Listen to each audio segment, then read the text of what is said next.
Good evening. Wisdom Eccentrics by Ngak'chang Rinpoche. Chapter 29. Rinpoche paused and gazed at me intently. We sat silently for some 5 or 10 minutes, and then he laughed. Maybe you find one of the female disciples of Guru Rinpoche and marry her. Rinpoche noted my bemused and vaguely soporific expression. Oh yeah, but maybe now you need to sleep. Chapter 29. Voluptuous Poetry. Rinpoche grinned broadly as I came through the door. He was still grinning when I'd offered my 3 prostrations. You have slept well? I had indeed, and soundly. You have dreamed about Khandros? No, Rinpoche, well, not exactly. I had some mixed dreams about all kinds of things. Rinpoche nodded in a way that betokened that there was not much to say about this, but asked another question. The last dream, what was the last dream before waking? That was the strangest one, Rinpoche. I dreamt about an old girlfriend, someone from the time when I was at school. Lindy Dale. Rinpoche asked me about her and I gave him a short history of her and the termination of our relationship by her father, the heavy-handed Brigadier Dale. Jackie, is the door open?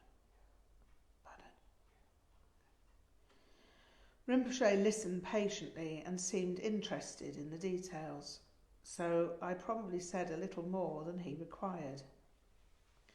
He seemed particularly intrigued by her ginger hair. Yeah, you must find a kind-hearted woman. I said last night, you will remember what I said? You mentioned the female disciples of Guru Rinpoche and of finding one. Oh yeah, Guru Rinpoche's female disciples. There were very many, you remember? Yes, the 25 female disciples and the 25 Ngakmas of Kachu. Yeah, many others too. There have been many incarnations in Tibet, Bhutan and Sikkim, and maybe other countries. Many in the West also. Maybe you will find such a Khandro. How would I do that, Rinpoche? Rinpoche laughed. There is no method. Yeah, you can use Mo and mirror divination, but then what? You find someone and they know nothing. Then you look like Tomyo. You can only really know from awareness. I just speak of possibility. Such things are not uncommon in Tibet, and maybe in the West it may become the same. In Vajrayana, the woman is always the Khandro and the man is the Pao. Khandroma means lady going in the sky, and Pao means hero or warrior, like Lingesa. Then there is inner and outer. Women are externally Khandro and internally Pao, and for men it is the opposite. When there is non-dual realisation, these two are not separate. Before realisation, the Khandro and Pao find the nature of mind through union. This does not always mean sexual union, but through seeing and many different ways of contact. When you are in love, you know something of this inner Khandro as part of your own experience, and for the woman it is the same. This teaching can be found in every tantra. Rinpoche took a sip of tea. This is well known by anyone who has studied the tantras. It was early in the day and beer came later. Rinpoche laughed as he always did when I drank cold water. I never could relate to puja, Tibetan tea, with its salt and butter.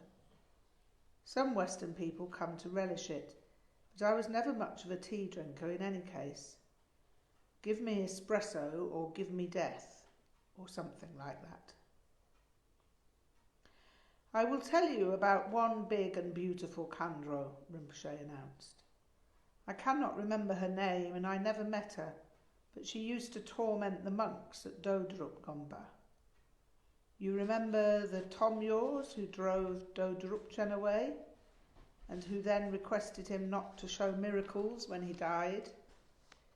Yes, Rinpoche, that was an extraordinary account. I was a little shocked by it in a way. I mean, that people could be such idiots. Oh yeah, the world is full of Tomyors, and in Tibet there were very many. Anyhow, there was this one big and beautiful Khandro, and she decided to teach the monks at Dodrup Gompa. She used to wait until all the monks were chanting together in the great hall, and then she would appear completely naked and jump around between them in their rows, waving her breasts at them and bumping them in the face with her buttocks. They'd try to catch her, but she was a good runner and very swift. They could never catch her, and when they looked as if they would succeed, she'd simply vanish through a wall and disappear. She'd wait until they all settled down again. Then she would begin her antics all over. Rinpoche was laughing heartily about this story. How did it all end? I asked. I do not know, but I think you would like this Khandro to come jumping into your room tonight. I'd certainly make her welcome, Rinpoche. Oh yeah, you have much fire element. Maybe too much thinking of Khandros, he laughed. Rinpoche called for the lady of the house, who sent her husband to Kunchog Rinpoche to tell him I'd not be back for dinner. Within the hour, a fine dish of noodles with goat meat was sat before us. Rinpoche talked of Golok and the wonderful horsemen there. There are other stories about Khandros who tormented monks in this way. I like these stories. Also, there were some women who rode, and some who were better than the men. They were powerful women. Some were Khandros. Maybe you need such a Khandro. I agreed wholeheartedly, so wholeheartedly that Rinpoche laughed and kept repeating what he'd said. It became one of the funniest things I'd ever heard, and by the end of a few recitations I started believing that it was not only possible, but that there was no avoiding it. Yeah, you have heard of Ngak'chang Rinpoche. She was able to walk on water as if it were solid ground. The Christians say that Jesus Christ could also do this. Is this true? Yes, Rinpoche, and other miracles. So this is not unusual for Western people? No, Rinpoche, not if they are Christians.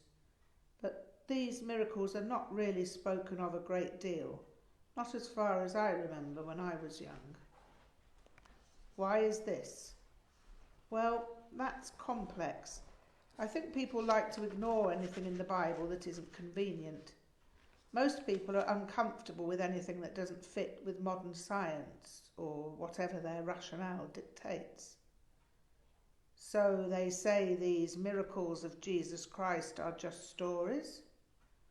No, it's not as simple as that. They just pretend they're not there. Oh yeah, I know this pretending. It's the same when people pretend that there is no Ngak'chang Rinpoche, or that there were never Ngakmas. There are many people who say they practice Dharma, but really they practice buying and selling. They wear a smiling face, but inside they are full of anger and greed. You know these Tomyors? Yes, Rinpoche, I've met plenty like that. They're the ones who think the Lama is their personal property. Oh yeah, keeping others away and keeping everything for themselves, thinking they can own Dharma like owning money. There is no real devotion there. Rinpoche decided it was time for a walk around the lake at this point, and so we set out. I noticed that, unlike my walk with Ngak'chang Rinpoche, people kept a respectful distance from Künzang Dorje Rinpoche. It seemed understood that he made the approach, if an approach was to be made. He spoke to a few people and touched their heads, but they never required the same service of me.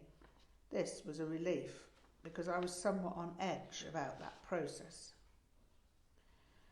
Whenever I walked around the lake with Rinpoche, there was some sort of history, or rather of the dissolution of history. To any Nyingma disciple, their Lama is Padmasambhava, and their Lama's consort is Yeshet Sogyal. I don't know how this functions for others, but with Rinpoche this was always true for me.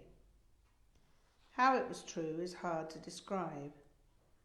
How this man who looked like Errol Flynn embodied the 9th century second Buddha who came to Tibet is not something that can be described.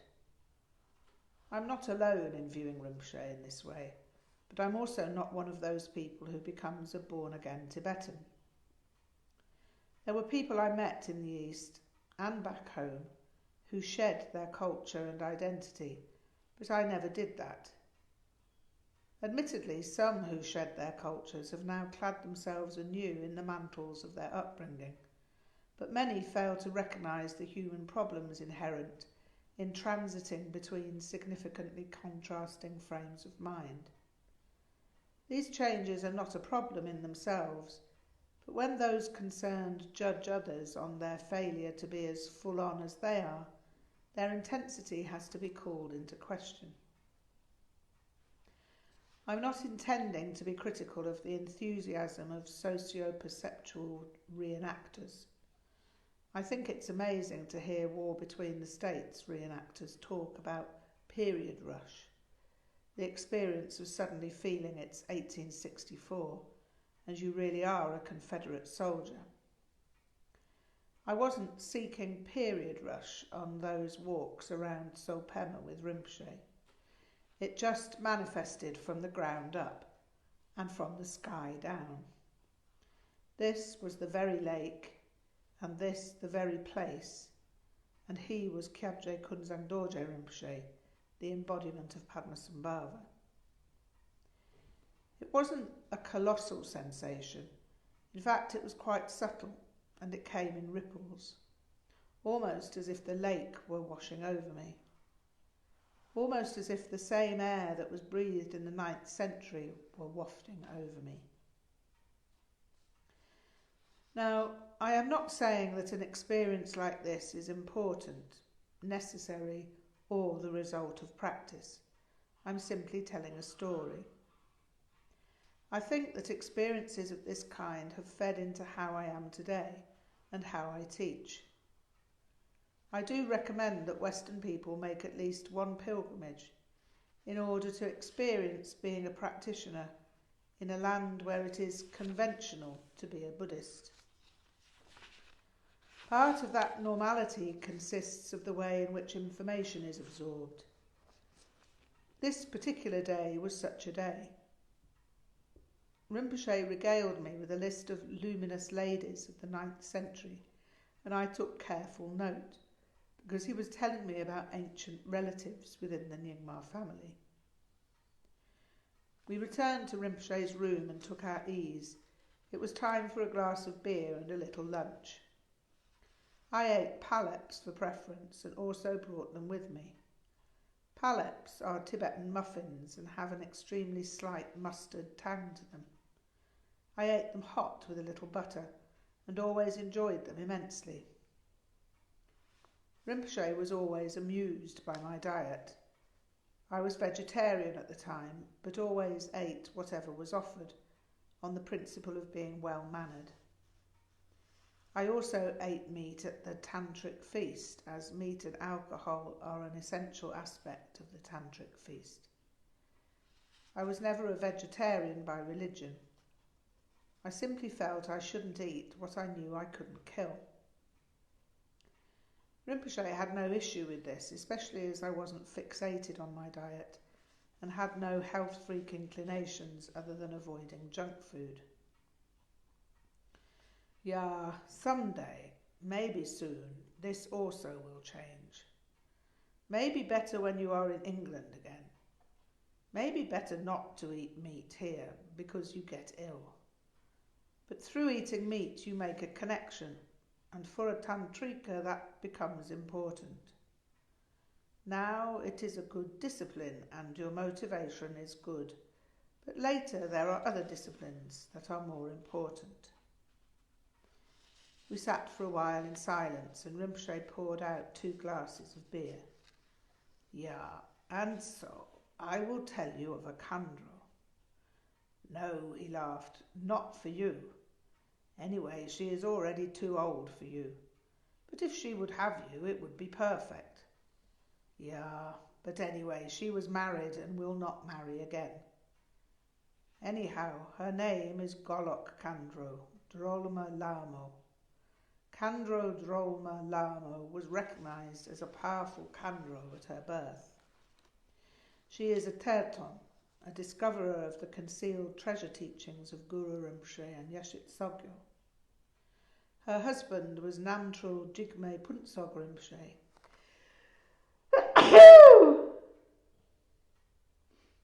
But he died in prison when the Chinese came.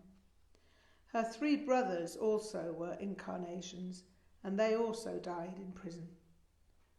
Then there was a great shortage of food due to the Chinese, and her only son died before the age of 10. This is very sad. That such things happen is terrible. But anyway, there is something important to tell. Khandro Drolma Lamo and Namtrul Jigme Puntsog Rinpoche wrote some extremely important texts on the married relationship of Khandro and Powell. It is an important practice for the Ngak'chang Rinpoche, and so maybe this will be brought out of Tibet one day. Is there anything you can tell me about this, Rinpoche? Oh yeah. There is love between lovers who are tomyos, and there is love that makes a reflection. When this reflection occurs, the couple become like mirrors, and they reflect the nature of mind for each other. Then transmission is possible in many ways. This is not necessarily sexual, although sex can certainly happen, Rinpoche laughed. There is no law that we can't have sex. That is only the law for monks and nuns. We talked for some time and Rinpoche confided a great deal of highly interesting material on the nature of romance, which I came to think of as Vajra romance. The Khandro for men and the Powell for women are dramatic portals of realisation. They invoke wisdom and compassion from each other and act as an endless source of inspiration, if their relationship is based on practice. What Khandro Drolma Lamo and Namtrul Jigme Puntsog Rinpoche wrote about their relationship was the most marvellous poetry. You told me you wrote poetry. I replied in the affirmative and Rinpoche nodded. Yeah, good. To explain Vajrayana, it is necessary. Vajrayana is not ordinary, and so ordinary language cannot be used. Vajrayana is the poetry of existence beyond space and time. Do you have poetry with you here? I haven't written any poetry at all since I have been in India and Nepal. Most people say that the arts are just samsara. Kyabje Dujam Rinpoche says this? No, Kyabje Dujam Rinpoche never said anything like that. This is from Western people who've studied here longer than I have, and I just assumed that was the Buddhist view, so I stopped writing poetry. They are tomyos, Rinpoche sighed. Vajrayana is every art, and you must be practicing every art. If you do not practice every art, how can you know the elements? And if you do not know the elements, how can you know the essence of the elements? and open your eyes to great vision. That was a question that answered itself, and I needed nothing more than this to begin writing poetry again.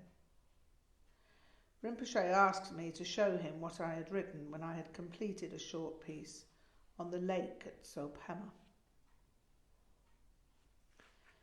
Through 100,000 meniscus leaves of sky reflection, the darkness of space sings in the cold mud. Through invisible veils of sky blowing in waves like an ocean of breath, the motionless mirror is self-mirrored. Through the silent lightning of impossible distance, the roaring silence of volatile vision recreates the lotus lake. Through 1,000 years of winter rain rippled water, the explosion of night is undifferentiated from noon. The lotus-born and the lake queen, immanent in their immanence, manifest in every facet of limitless light. The piece proved impossible for Pema Dorje to translate. Rinpoche laughed. Oh yeah, good. Pema Dorje cannot understand. That is too good. Then you are a great poet. I resisted, saying, no, Rinpoche, I'm just a great Tomyor. But this time, not through any anxiety concerning Rinpoche's reaction. I'd just grown tired of my role as the Woody Allen of Vajrayana. I was heartily inspired.